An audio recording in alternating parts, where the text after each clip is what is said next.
This is Optimal Finance Daily, episode 1909. Will Credit Inquiries Hurt Your Credit Score? By Miranda Marquit with GoodFinancialSense.com. And I'm your host and personal finance enthusiast, Diana Merriam. We're going to get right to today's post and start optimizing your life. Will Credit Inquiries Hurt Your Credit Score? By Miranda Marquit with GoodFinancialSense.com.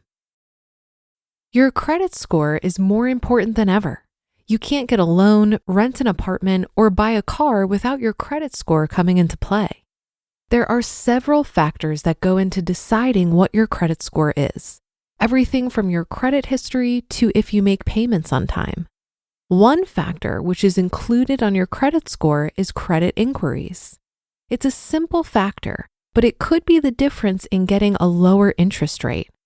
You've probably heard that applying for a loan can affect your credit score. Indeed, many realize that when a creditor looks into your credit in order to make a decision about a credit application, it can have a negative impact on your credit score. The fact that some inquiries into your credit can hurt your score has led to the myth that all credit inquiries can hurt your credit score. The truth is that there are only two main types of credit inquiry, soft and hard. Only the hard inquiry is damaging to your credit score. It's important you track your credit score. There are some free and easy ways to see your score. Soft credit inquiry. It's important to realize that when you check your own credit report, it will not negatively affect your credit score. Your own inquiry is known as a soft pull. It's made in order for you to keep track of your credit activity and check for accuracy. Since you aren't applying for credit when you're just checking your own report, the credit bureaus and credit scoring models won't hold it against you. Another type of soft inquiry is that made when companies check your credit history in order to send you pre-approved offers. These types of inquiries are known as involuntary, since you didn't ask to have your credit checked. So even though a company might have viewed your credit history and/or score to determine whether or not to send you an offer, these inquiries will not negatively affect your credit score. Another common type of soft pull is when you go through a background check. This will include employment verification. Even if you have to go through a dozen background checks, it won't kill your score. Hard credit inquiry. On the other hand, is the hard credit inquiry. Sometimes these are called voluntary. Hard pulls result when you are applying for credit or some services. Credit card issuers, mortgage brokers, and other lenders institute a credit request at your behest, and this is reported on your credit history, showing that you are looking to obtain new credit. Many cell phone providers, cable and satellite TV providers, and others will perform a hard credit inquiry when you apply for these services. A hard inquiry can hurt your credit score. However, the harm done is usually relatively small. While credit scoring formulas are kept mostly secret, it's estimated that credit inquiries make up no more than 10% of your credit score. The most important factors are your payment history and the amount of debt you have. However, some lenders become concerned when they look at your credit report and see several attempts to obtain new credit in a 6-month period of time. Although most understand if you have a cluster of inquiries over a few days as a result of shopping around for a low mortgage rate. Reading soft and hard inquiries on your credit report.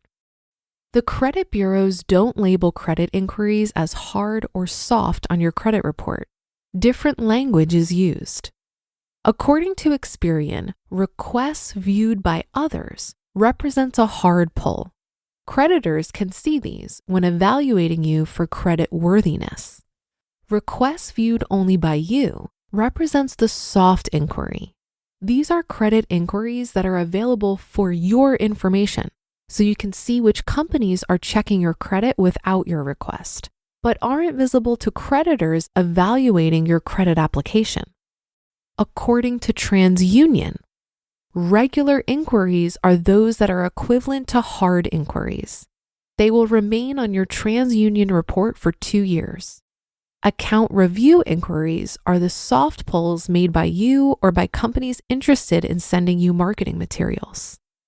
According to Equifax, inquiries in the last 12 months are hard pulls that were performed at your request.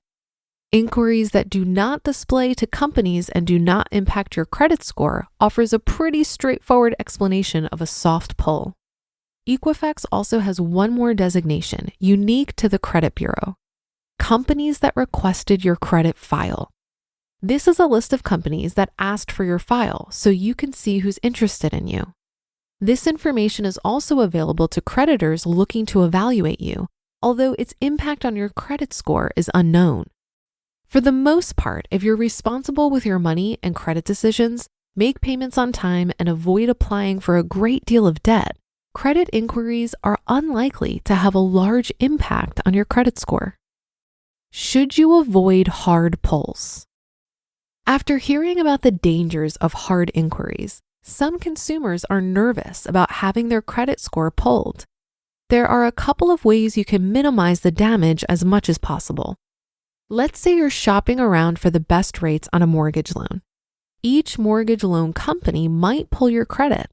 As long as all of those pulls are within a short time period, a couple of weeks, they won't destroy your credit score. Don't let a credit pull keep you from shopping around for lower rates. Credit inquiries are not a large enough part of your overall score to keep you from shopping around. You just listened to the post titled, "Will Credit Inquiries Hurt Your Credit Score?" by Miranda Marquit with goodfinancialsense.com. I have to say that while I have a high credit score, it's never been something I've been really focused on.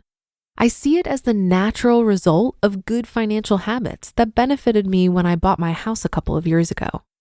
I also think it's important to remember that a credit score isn't really a good indicator of your financial health. It's simply an indicator of your ability to pay back the money you borrow. I used to think that having a high credit score meant that I was doing well financially, but you could be drowning in debt with a fantastic credit score if you make payments on time and have a low utilization of your overall available credit. A much better number to focus on is your net worth. I've been able to maintain a high credit score by putting most of my spending on credit cards and then paying them in full each month. But my reason for doing this isn't really for the credit score. It's more for the convenience and to get the credit card points. When it comes to your credit score, there's a point of diminishing returns. To qualify for the best rewards credit cards, a home mortgage with the lowest interest rates, or personal loans with the best terms, you usually need a solid job history and income, a record of responsible credit use, and a FICO score of 720 or above. That should do it for another edition of Optimal Finance Daily. Have a great rest of your day, and I'll see you on the Wednesday show tomorrow, where your optimal life awaits.